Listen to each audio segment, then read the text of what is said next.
मैंने अपने वक्त को बर्बाद कर दिया।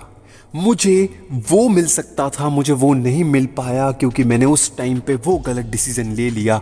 मैंने गलत इंसान से शादी कर ली, मैंने रिग्रेट कर करके अपनी लाइफ को तबाह कर लिया। अब चीज़ें नहीं बदल सकती, ज़्यादा टाइम नहीं बचा, एग्ज़ाम्स आ गए, ज़्यादा टाइम नहीं बचा, मैं कुछ नहीं कर सकता। यार अब बात मेरे हाथ से निकल गई है, अब कुछ हो ही नहीं सकता। जब हम ये सब सोच रख लेते हैं तब हम खुद से ही हार मान लेते हैं। और आपने देखा होगा कि कई बार जो लोग बहुत पहले स्टार्ट कर चुके थे वो आज कहीं भी पहुंचे नहीं हैं।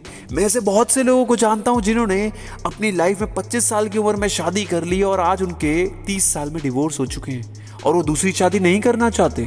मैं ऐसे भी लोगों को जानता हूं जिन्होंने 20 साल की उम्र में लाखों रुपए कमा लिए और अब वो 20,000 की जॉब कर रहे हैं।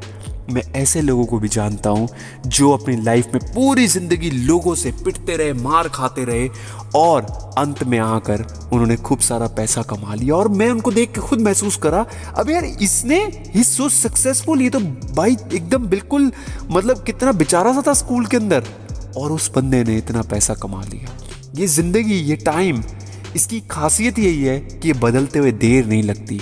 और जब हम पछताते हैं और पछता के अपने ऊपर ही गलत काम कर लेते हैं तब हमें अफसोस होता है। इस मोटिवेशन वीडियो को लाइक करना मत भूलना। ये वीडियो उन भोले वाले और कम बोलने वाले लोगों के लिए है जो अक्सर अपने पश्चाताप में ही अपने आप को गलत दिशा में ले जाते हैं। दोस्तों एक संवाद बताऊंगा महावीर कर्ण का और भगवान श्री कृष्ण जी का। भगवान श्री कृष्ण जी से कर्ण बोलता है महाभारत के युद्ध से पहले कि मेरे साथ हमेशा गलत हुआ, मेरी माँ ने मुझे त्याग दिया, मैंने कभी भी माँ का स्नेह नहीं पाया। थोड़ा बड़ा हुआ तो मेरे गुरु ने मेरे को शिक्षा देने से मना कर दिया। क्यों? क्योंकि वो सिर्फ क्षत्रियों को शिक्षा देते थे और मैं एक मतलब सूत पुत्र था, उनकी जाति क्षत्रिय नहीं था, इसलिए मेरे को शिक्षा नहीं मिली।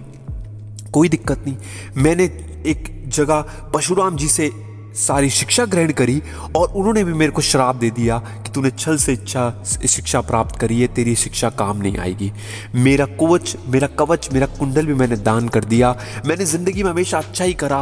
मेरे को सिर्फ एक दुर्योधन मित्र मिला, मैंने उससे मित्रता निभाई, मैंने कुछ भी गलत नहीं करा।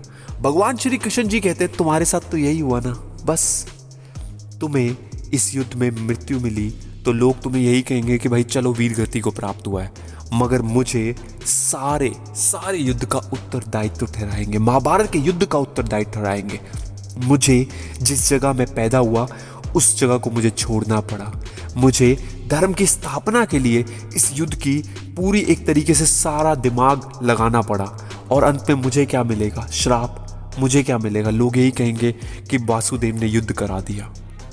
मैं जिससे प्रेम करता था उससे शादी नहीं कर पाया। मेरे साथ भी जिंदगी में कई बार ऐसे गलत काम हुए, मगर मैंने कभी भी दिशा नहीं बदली। मेरे को पता था कि मेरे को धर्म के पीछे चलना है, मेरे को गलत काम नहीं करना। और महावीर कर्ण अगर तुम्हें कुछ अच्छा ही करना था तो तुम किसी ऐसे को शिक्षा देते जो तुम्हारे जैसा ही अल्पसंख्यक है या फिर किसी नीची जाति का है या फिर एक क्षत्रिय नहीं है। तुम उसे शिक्षा दे सकते थे, तुम स्कूल खोल सकते थे, तुम कोई कॉलेज खोल सकते थे, तुम बच्चों को और आगे बढ़ने के लिए प्रोत्साहन कर सकते थे, किसी की रक्षा करके तुम जिंदगी में अच्छा काम कर सकते थे। मगर तुमने अपनी जिंदगी का मकसद बना दिया अर्जुन से युद्ध, अर्जुन की हार, पांडवों की हार, और अंत में क्या मिला? तुम्हें पता लगा तुम उसी के बड़े भाई हो। इसलिए धर्म की स्थापना बहुत ज़रूरी है। जब हम गलत दिशा में जाते हैं तो हम गलत डिसीजन लेते हैं और गलत डिसीजन लेने के बाद हमें अक्सर रिग्रेट होता है। अंत में कुछ सालों बाद हमें महसूस होता है यार काश मैंने ये गलती ना करी होती, काश मैंने इस लड़की से शादी ना करी होती। अगर ये रिग्रेट आपके मन में है ना तो इसको निकाल दो, क्योंकि यकीन मानो दूसरी लड़की से आप शादी करोगे ना वो भी ऐसी निकल सकती है। कुछ नहीं पता लगता, इंसान का कुछ नहीं पता लग सकता, आप कभी उसके बारे में पता नहीं लग सकता। जिस प्रकार मोर दिखने में बड़ा प्यार से खेलता है, बारिश होती है तो बड़ा छटपटाता है, अपने पर निकालता है, मगर खाता वो सांप है, कोई नहीं सोच सकता था। इसी प्रकार मनुष्य के बारे में भी कोई कुछ नहीं समझ सकता। रिग्रेट्स कभी मत करो, जो गलत हुआ उसको भूल जाओ, आगे के बारे में सोचो, पूरी जिंदगी पड़ी है। मोटिवेशन वीडियो आपको कैसा लगा जरूर बताइएगा। जय हिंद।